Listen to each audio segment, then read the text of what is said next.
এটা কি বলতো, চিকেন লেগ পিস। আজকে আমাদের বাড়িতে বৌদি আর দাদা আর বৌদির মা বাবার নিমন্ত্রণ আছে। আজকে একটু বেশি মাংস আনা হয়েছে।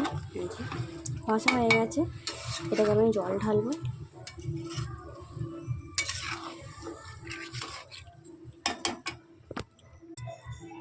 কালারটা খালি জাস্ট এসেছে দেখো।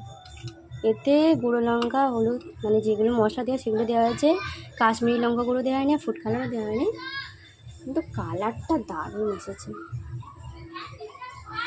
আমি ওটা ফোটার জন্যে ফুটবে, এবার চাপা দিয়ে দেবো। মোটামুটি আমার কষা সব কমপ্লিট হয়ে গেছে। বাদ বাকি রান্নাও সব কমপ্লিট হয়ে গেছে। নোটে শাকের চচ্চড়ি হয়েছে, পটল ভাজা হয়েছে, চাটনি হয়েছে আর মাংস। চলো বাই বাই, টাটা।